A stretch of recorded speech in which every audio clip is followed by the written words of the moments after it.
Kristin was told that she'd never carry a baby. And years later, she was hit with a skin cancer diagnosis. But every time fear tried to speak, God spoke louder, and she followed his voice instead.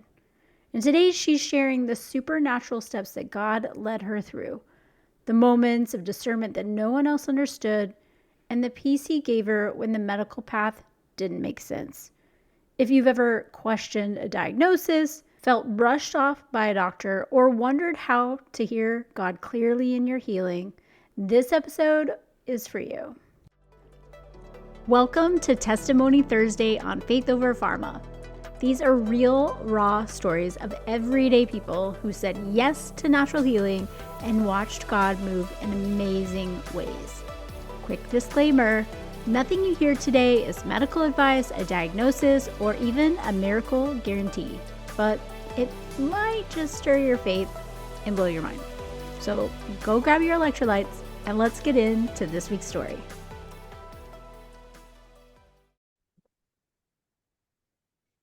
Today's episode is one of those conversations that's going to remind you just how powerful God is when we trust Him with our bodies, our healing, and our future. My guest today is Kristin, and she's the founder of New Wings Coaching and the host of the Hope Unlocked podcast, which you got to check out. She's a prophetic life coach, a spiritual midwife, and someone God uses to help women step boldly into the call on their lives. But what I love most about her is the way that she follows the Holy Spirit with courage and obedience.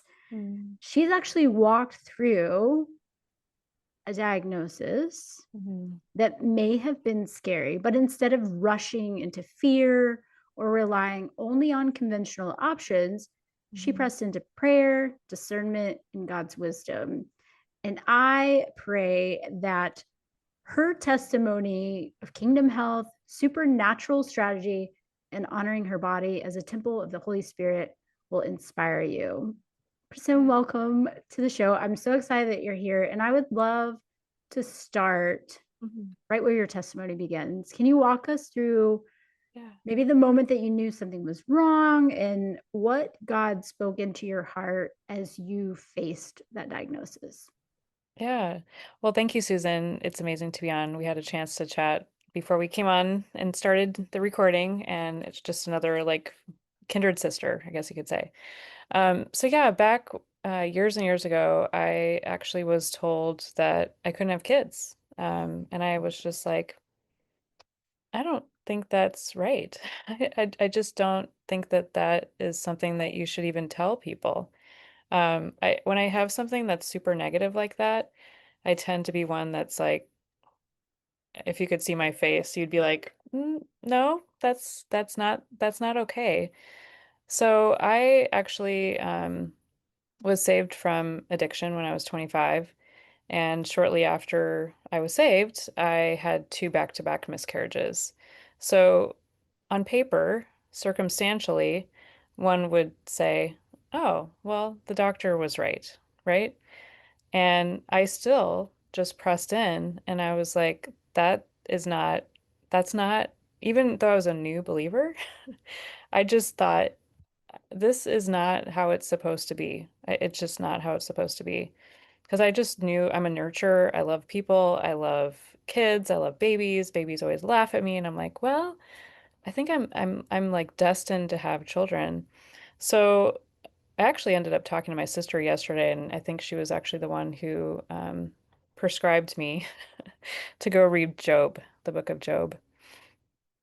I don't think most people would give a newly miscarried mother a prescription of reading Job, like literally like within 6 months of becoming a believer either. But she was actually in that book when all of this happened. And I read through Job's story, and he had loss. He lost children, his home, like even his wife was just like mocking him. And yet he still was like, even though I still believe. And God restored everything. And I just remember like putting a stake in the ground saying, if he can go through all that, like I can too. And I've actually like stood on that with all of these years of trials and tribulations. But within, I would say about 6 months in that time, I ended up getting pregnant, and it was a challenging pregnancy. But I did get a little bit of support with some extra progesterone because my hormones were kind of off kilter at that time. And I also had a bicornate uterus, which brings in another challenge. And then I'm like, oh, negative. So there's all these little factors that they were like, oh, well, this is, impossible. And I'm like, look what my God just did. So Cameron came. He's 20 now. And the first year of his life, we were faced with a lot of health challenges with him. I don't know if you want me to dig into that, but like it got me in this mode of going deeper with the healthcare system because I mean, just even, well, I'm going down story. So I literally was like, I was really upset because he was projectile vomiting every single time I would breastfeed him. Do you want to hear this story? I actually do. And I think it's such a valuable message. And I see this all the time with people, especially in the fertility world, Hmm. because I wholeheartedly believe that the devil's only power is to instill fear. I mean, he's here to, steal our joy and instill Yeah, fear, kill and destroy. That is yeah, his yeah. only thing. And I think it's so powerful. And I love how you talked about, being in Job, which is not maybe a new believer's best Right. bestseller, but Manual. it is so powerful. And there are many times in my life where I had to cling to Hmm. the fact that God was good and that Yeah, he loved me, even yeah, though the devil was constantly whispering in my ear yeah. things weren't going to Mhm. happen. So I love that. And I would love to Yeah, hear what you have yeah, to say, because I think it's so valuable in like combating that, because we do have to yeah, cling to our faith when the devil starts whispering at us. So yes, yeah. please keep Well, going. and just even like the whole breastfeeding thing, right? So this is another area that I learned about. The doctors tried putting him on a medicine that I tasted. I'm like, this tastes like alcohol. So then he'd projectile vomit. I'm like, something's not right here. So I started just kind of digging in a little bit more, went to a lactation consultant and found out that like I was like a waterfall. It was like he was just getting like fire hosed, and it was not anything mechanically wrong with him. It was just that he was getting fire hose. So I learned how to shift things in a different way so that he was being nourished and not, you know. So it's just like the system, the medical system was just slapping like what was it for some kind of thing that they were diagnosing him with. And I'm like, no, there's something beyond here. Um, and then kind of skipping ahead to my youngest, who's now 17, I got pregnant with him, and 8 weeks into that pregnancy, I was hemorrhaging a couple days before Christmas, and that moment, there was that moment of like, oh my gosh, I might lose another child, and but then I was like, no, I was like, no, this is not happening, and partly because I had successfully had a child that the Lord literally gave us, honestly, like because there was so much faith on that, I believe that he was like conceived. You know what I'm saying? So I brought myself to the hospital with my husband and had an ultrasound, and he was still there. And I ended up having placenta previa, which again is like another thing that is a challenge with a 2-year-old. And they're like, well, you have to make it to 37 weeks, or, there's just this like, the system will be like, or you could lose your child, or, and I'm like, no, we're gonna be good. We're gonna be good here. And he is the most spunky child. Like he keeps us on our toes for sure, and did at that time as well. And again, like I just look at it as these are miracles, honestly. They're like supernatural miracles, and they were the first opportunity that I got to test my faith as a new believer, even. And then pairing that with the healthcare system as well. So Man, that's, yeah, I can appreciate talking about that, like as a new believer, because I think that a lot of times we can, either get into faith or get back into faith, and we think like, problems are over, right? right, Everything's going to be hunky dory. But I'll tell you, the devil does not like when people do that. And his only power is to instill fear and doubt. Like he wants nothing more than for people to think, maybe their calling to have more babies is not ever going to happen, or right, that your diagnosis is the end all be all, or whatever, like to yeah. instill that fear. Hmm. And I will say that that was probably a lot of my issues with mainstream medicine, is because they're in the, I don't know, business Business. of like Yeah, negative talk and whatever. I mean, we were talking before I hit record about even, my baby that I just had in April, and how because I had gestational diabetes, which was diet controlled, amazing, like beautifully yeah, diet controlled, yeah. which by the way was a whole other thing I was kind of upset about, because they made me go see a diabetes educator, and I'm thinking like I know more about this than this person that's trying to educate me. Yeah. Fortunately, the people that the Lord gave me in this season were amazing and wonderful, and they didn't give me a lot of grief. Um, But it you do have to sort of stand up yeah. if you're a faith believer. Yes. You absolutely do. I would love to tell me, because I know that there's like, you were in healthcare, and there's Mhm. like so much more to that whole, and of course that's, I mean, I'm not trying to say like, oh, Yeah. all healthcare is bad. There's some really great Yeah. people and things out there, but there's Yeah. also the faith part that I think so many Yeah. times is missing from the conversation. Yes. Well, I feel like there's just one other aspect, even with my oldest son, when he was in his first year, he was pretty sick, and I ended up calling the pediatrician, and I was like, something's not right here. And they were just like, "Oh, you're just a new mom. Like you're just a new mom. Like we don't need to worry about this." He ended up having I can't remember what it is. It's like a long issue. It's a sickness. I can't remember the name of it at this moment right now, but anyways, it caused them to give an x-ray, and he had a spine problem. And so that became a whole series of tests, and oh, it was RSV. That's what it's called, RSV.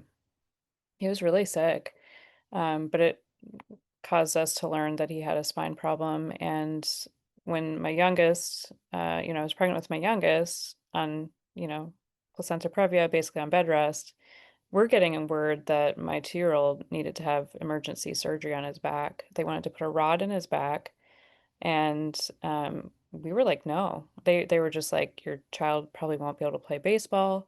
Your child won't be able to do anything. He may not be able to walk. And it was just like, no. He's 20.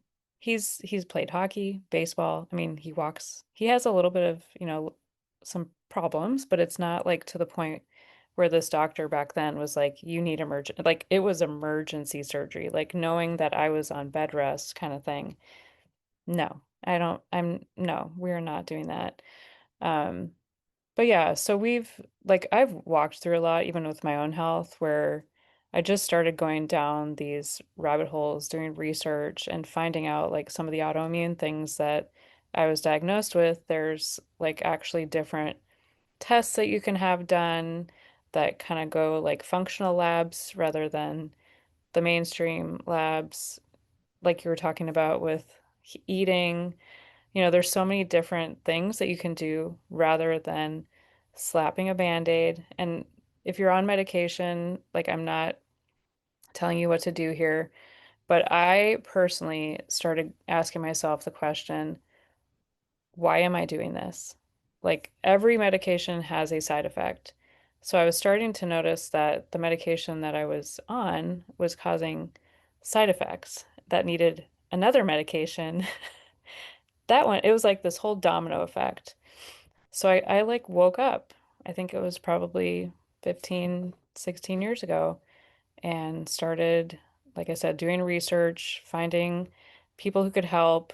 I love health and wellness, but I just started going more on the holistic aspect of it rather than, I would say, the surface level, if you want to like kind of put it in a box. Does that make sense? Totally makes sense. And I mean, you get what, 5, 10 minutes with the doctor? Like that's not really a whole lot of time to really understand a lot. And so most of the time you're put into, yes, a box. Like you have this, then you need this, you need that. And that's Mhm. why like I'm so passionate about the holistic side. People always say, oh, well, what supplement should I take for this or that?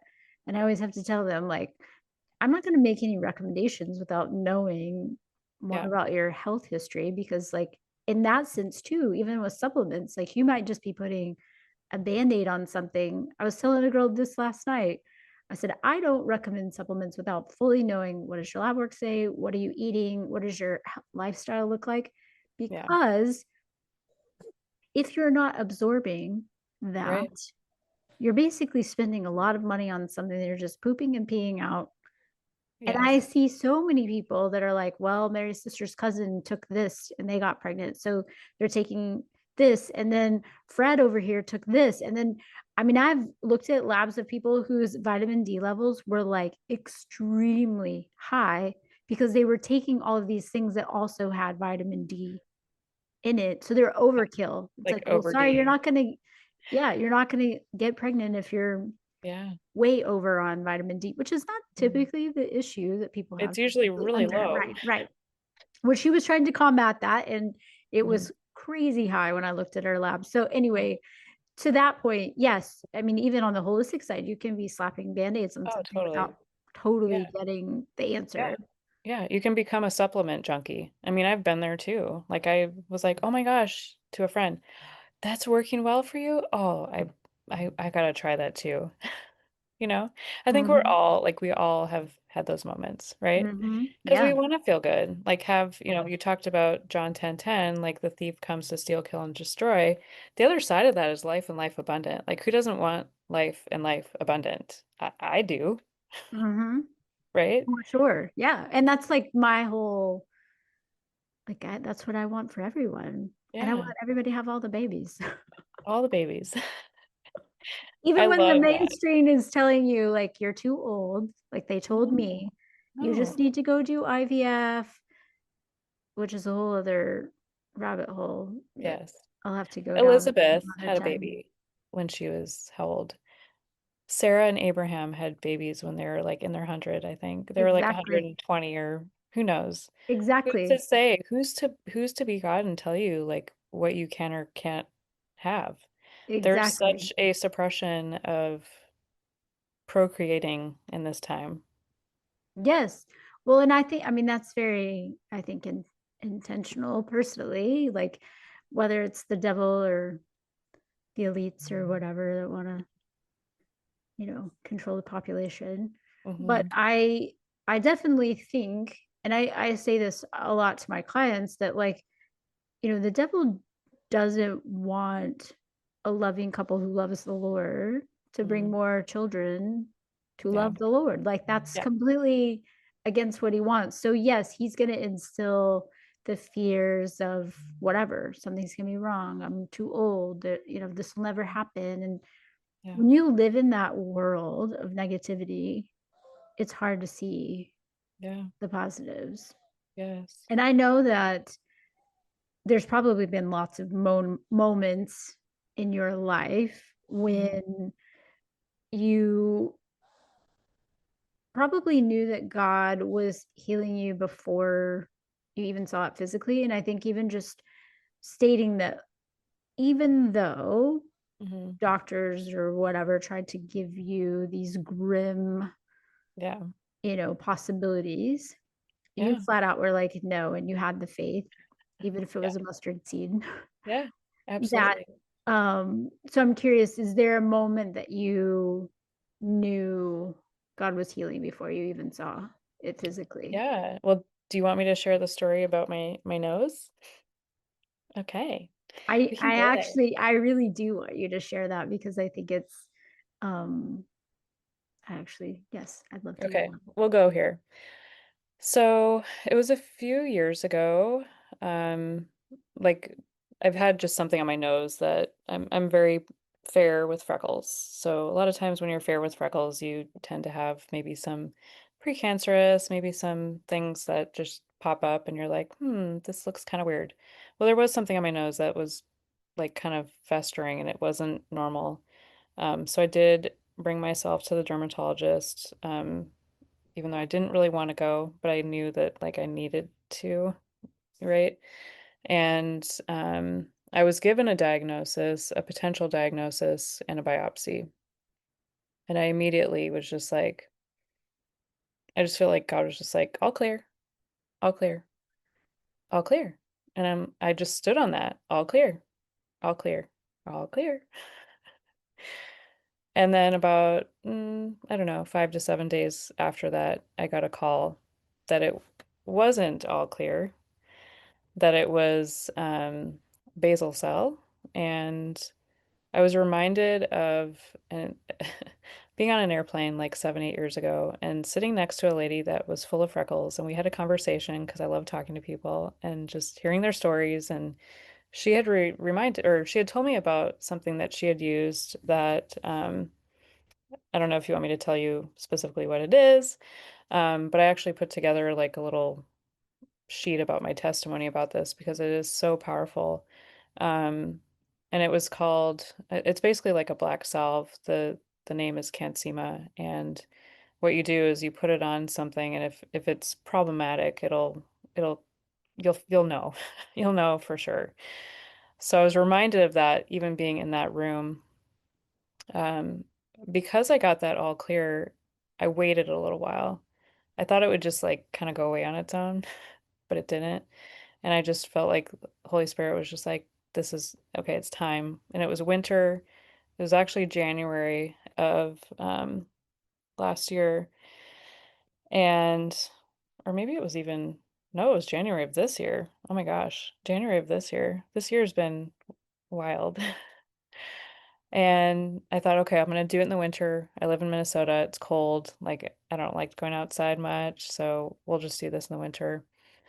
I knew immediately it was doing something. And quite honestly, it was about a month of a lot of pain. And what happens is it draws out the non-happy cells, we'll just say, and it becomes this Escher, and it literally looks very interesting.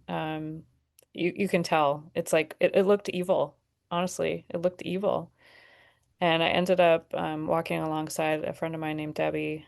She's just amazing. She walked through it herself years and years ago and has helped others specifically with this thing that I used. And ended up doing a second round because there were still some things that were like not looking good. And that was, I'm just being real. It is not for the faint of heart. I have a very high pain tolerance, but this was pretty wild. After the second time I did it, it was probably a process of like 20 something days. Another thing came out, and then it was like all literally all clear. Like I heard all clear. But the all clear was different than I thought the all clear would be. I thought I was just gonna like, God's just gonna heal it. It's gonna like disappear. But I had to walk through something actually really painful, and I call it supernatural, right? Because it literally is supernatural. And now, because of that, I had to go through pain. I can kind of turn around and be like, okay, people. And I've been able to share this with other people because, um, like you've walked through, infertility and like different things that, I'm sure you've walked through other things. We get an opportunity when we walk through these things. I'm just naturally built to like want to turn around and be like, hey, like there's another way. And I feel like God's like, show them the way. Like, there's another way. Like, you're a trailblazer. You've been hacked up a little bit. Like, you've had to go through a lot, but you've helped to clear the path for the ones that are coming behind you. And I'm like built for that, you know? And I know you're built for that too. So that was that story, about my nose. And honestly, like, there were moments I was like, is this actually like working? You know? And the enemy was like kind of trying to, like Job's friends. Oh, hmm. He's just, no, I'm like, no, this is all clear. And I had people praying, so we don't have to do this stuff on our own, right? When we're walking through, especially when you're doing something that's really counterculture, you can start kind of like, is this really going to be all clear? Or am I like putting myself in a worse situation? But on the other side of it, I'm like, I'm even walking through another miracle, not in the health realm right now, but I'm just like, when we like attach our faith with him and like wild things happen. And I appreciate that you're very honest about like it was not a comfortable Not at process all. because I think that, and I'm not gonna, I don't want to say this in a way that like in my heart of hearts, I'm saying it with like complete love because I see this a lot where people don't necessarily want to go through the process of healing because it is uncomfortable, whether that's physically, spiritually, mentally, whatever, Hmm. that it's easier in our Hmm. minds to place a band-aid on it, which is why I think a lot of times mainstream medicine and their protocols are attractive because we can mask the uncomfortableness with medication, Yes. but you're not actually healing, you're just masking it. Yeah. And so I Exactly. think that what I hope in doing these podcast episodes, especially on the testimony side, is that healing is uncomfortable. Hmm. God never promises us that it's going to be roses and rainbows when we follow him. No. But I can tell you so many times in our lives, my husband and I will look at each other and we're like, I don't know what we would do if we didn't have the Lord. Like, I don't know how people get through X Yeah. without it. Yeah. And so, while not easy, Hmm. because trials and tribulations will come, but we Exactly. have to build our faith in a way that when the devil tries to come in and whisper lies, that we Mhm. can combat that and that we can stay strong and lean into him to get through and actually heal. Yes. So I'm Like glad that you brought up real. that it's like a It's real. painful process, Yeah. but like I guess in this sense, how would you balance listening to medical advice Hmm. while still honoring what the Holy Spirit is saying? Yeah. Well, I mean, even like the doctor who wanted me to have surgery and just cut it out, like that was her offering. And I knew like when you cut things out, it has a tendency to spread even more. So, I even shared with her like I'm trying something that's natural. Thank you for your offer. So I was kind, and I did ignore her phone calls for a while, and then she called me on a personal number. Um, but my big thing with really anything I do is like I have such a high discernment, like gifting, I guess you could say. And I would say that I have very high faith, faith gift. But when it comes to like an offer, let's just say you have an offering of something from, mainstream medical, always pray about it. Like I'm not, I don't want anybody to think that I am putting down the whole system. I personally have just had a lot of really not so good experiences. And that's where, because of that, I've learned like there are things that could be good, right? But pray about it. Like Holy Spirit will show you like what next step to take, even if it looks completely crazy. Because at least in my world, like a lot of times it is gonna look like different from maybe what you thought it would look like. Yes, and I can count many times in my life where like what God was asking me to do didn't make sense. It didn't line up with my plans or my timeline. And it's an uncomfortable thing to trust that. But when you do, what comes on the other side is Yeah. way better than you could ever ask or imagine.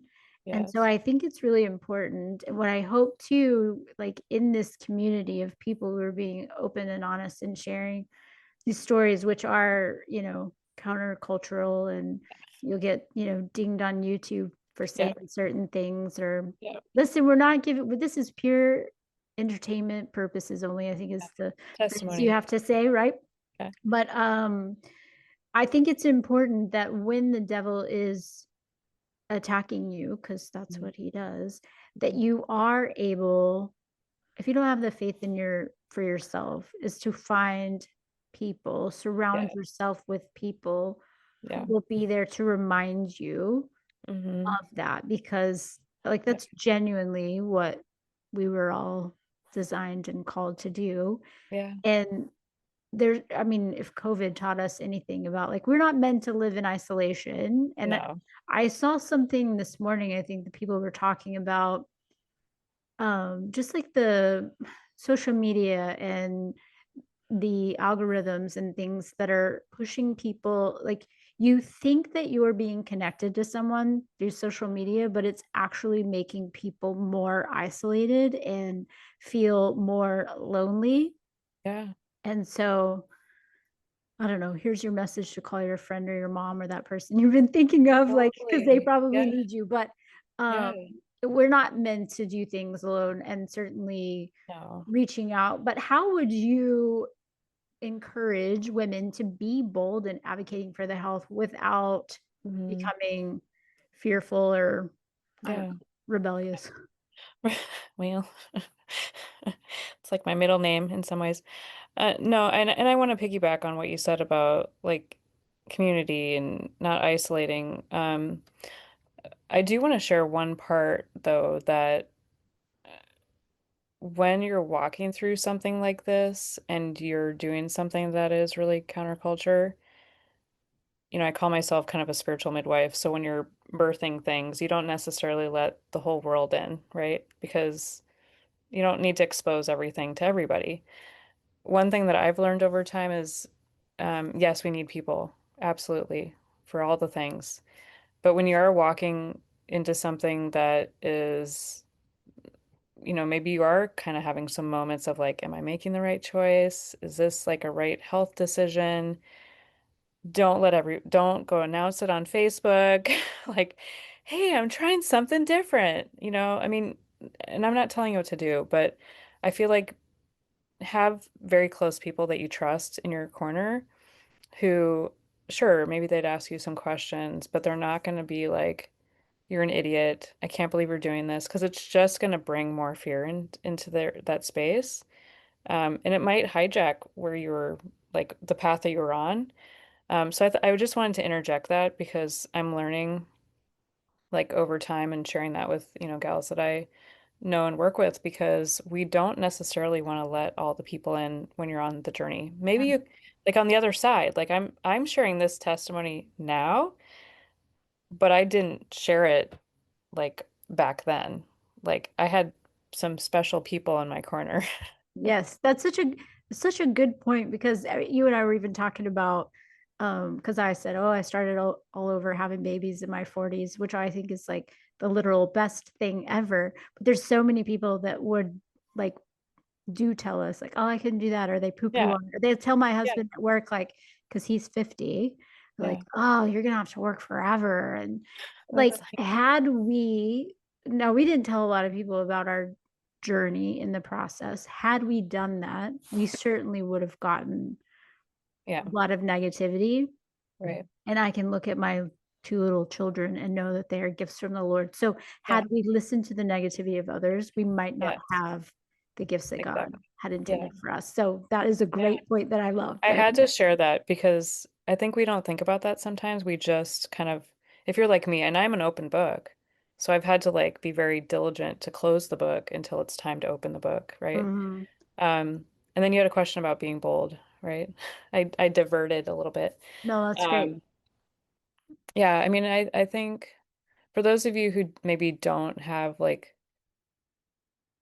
I don't know, I think some of us in our DNA, we're just kind of have more of that boldness. Does that make sense? I do feel like it's you can learn. You can strengthen those muscles. I believe that knowing your no, I have this phrase, know your no, is like a big part of using your muscles. Like no is literally within the KNOW. Um, Using no with, I mean, I find a lot of women have a hard time saying no. As you say no, like your boldness strengthens. Yeah, I just, ask Holy Spirit, ask the Lord to infuse you with boldness. There's verses in the Bible about being bold and courageous, and there's so many examples in the Bible of boldness. Esther, everybody in the Bible basically was bold. So find somebody in the Bible that you like feel like you can resonate with. I love Esther. I just think Esther is amazing. Like what a story, to rise up she from the ashes, and basically she was trafficked of all things, and then she finds herself as a queen, and she's like going into the presence of the king, and she'd be killed. That's kind of how I felt during COVID, to be honest with you, when I was working in that space. Um, and as you continue to, do the things the Lord calls you to, your boldness you can't help but not be bold. If you're not be bold, you're probably just sitting on the bench right now. Yes. Just saying. Yeah. That's so true because I can think of, for me personally, there are times in my life, and I'm not really I'm a people pleaser by nature, I think. Okay. And some of that is, childhood trauma that I've Yeah. been working Yeah. on Yeah. releasing. But A I will real say thing. that, yeah, I will say that for me in the health realm, that my boldness came by educating myself. Um, you know, whether it was them trying to pump my baby with glucose, or I mean, I in during 2020, and I was like, I'm not getting any vaccines. They had told me I needed to get the Tdap when I was pregnant, which by the way was not a thing when I was pregnant with my other two. It was added on later. Oh, If you do the research, there's actually no proof that a vaccinated, if you getting the vaccine, it actually protects your baby postpartum. There's no actual proof of that. yeah. But I'd already had a reverse or adverse reaction because of the aluminum, and Tdap has a lot, 600 micrograms of aluminum. And so I just knew that was, I didn't want to do that. Yeah. By the way, if you look at the vaccine inserts, it tells you if you're pregnant not to take it. So I don't know why the CDC recommends it. But anyway, I do. that's a whole other, it's a That's a whole whole other other conversation. conversation. But Yeah.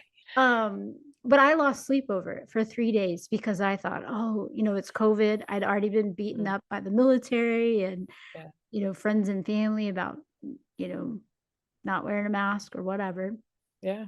And for 3 days, I lost sleep. Like, oh, they're gonna ask me about it. I go to the appointment. They didn't even ask me if I wanted to get it. And here I lost sleep over it. Like Yeah. practicing in my mind how I was just gonna say, I felt like I was like back in middle school when I was going through DARE, Oh and yeah, like I thought that somebody was yeah, gonna offer the me a fried cigarette and egg. I was gonna stand up to them and I was gonna say no, like I Yeah. had You're rehearsed like, this whole conversation in mhm, my mind. And then it wasn't even a thing. At the next appointment, they're like, hey, did you want to get the flu shot? And I was like, no, I'm good. And they're like, okay. And that was the end of it. And I'm like, wow. why did I lose sleep over it? Which is part of why I wanted to do this podcast. Really, Yeah. yes, it's, controversial and the Yes. name and whatever, but like Hmm. just being educated and having the faith and the discernment. I think that's what's important is like Yeah. my husband will say, oh, so and so at work said this. And I'm like, okay, well, like, who is this? Like, what does this person believe? Do they have the same beliefs? Because before Yeah. you can take advice from somebody, are they living the life that you would be living? Like, Exactly. you have to be Yes. careful of who you take advice from. Yes. And a lot of times, Huge. the people who are the most opinionated and vocal aren't always the people that have the best advice. So Um, so yes, I think So it's true. education, and just having the confidence will help you be Hmm. more bold. And Yeah. I know somebody is listening to this and they're like, okay, I'm going to need to know about what that was that you used. Um, Yeah. how does somebody connect Yeah. with you? How do they find you? Yeah. All of the Yeah. things. Yeah, well, if you had questions about, I mean, I can even give you a link to the testimonial. I have it on a PDF link. Um, you can throw it in the show notes if you're allowed to. Otherwise, my website is newwingscoaching, spelled out, .net. I'm on Instagram at renew.wings, Facebook, all the places. And then the podcast is Hope Unlocked. And I actually did go a little deeper on the testimonial about my nose. Thankfully, every other platform but YouTube has kept it on. YouTube kicked it off, so you will not find that episode on on YouTube. But yeah, my email is Kristin Kurtz at newwingscoaching.net if you had any questions as well. So Amazing. And I'll make sure all of that is in the show notes, including your PDF testimony. yeah, Before we jump off, is there anything that you want to say to the woman who's listening that's probably battling out that, you know, between faith and fear of whatever it is that's going on, health wise or otherwise? What do you say to her? yeah. Well, I want to go back to that verse. Joshua 1:9 has actually been one of my focal points. It's be strong and very courageous. If you guys know the story of Joshua and Caleb, they were the two out of the 12, and there's the 10 that were part of the 10 spies network, and they were all just like, we can't do this, we can't do that. And Joshua and Caleb were like, we're going in, we're taking over the promised land, we're going to go in. So I just want to speak over you, like Joshua and Caleb, like if you are being called to do something, and yet your other friends and your family are like, but the Lord's calling you to go in, you were part of the 12 and maybe now you're part of the 2 and your circle's getting narrowed down. It's okay. Like I feel like God wants you to know that he's got you and he sees you and he's going to like work out all things for his good. It may not be a cakewalk. Because when Joshua and Caleb went into the promised land, there was some giants to take down. So keep going. That's like my favorite thing to say over myself is keep going and keep going and keep going. So yeah. I love that. Yeah, in my hardest year, my anchor verse was 29, Jeremiah 29:11. Just like to really cling to the fact that the Lord has greater plans for us than we could ask or imagine. So like Yes, he is good, yes, yes. even if we don't understand or his timeline doesn't match up Yeah. with our own. I love that. And even thinking through like, you know, we talked a little bit about this, but even during the whole, like for me and the COVID and the Mhm, vaccine mandates and like losing our jobs, and mhm. I was a little bit, I would say a little bit outspoken. Part of me wishes I'd been more, and I was shut Sure. down and lost friendships and whatever. Yeah. But I will say that even though, and always with absolute like genuine love and care for people, because my whole thing always has been, if you are educated and Yeah. you are given all of the information Yeah. and you still decide the answer is yes, then I support you in that. Yeah. Like, but my thing is people were educated. That was the issue No. that I had. And that's what I was trying to advocate for, was Yes. education of things.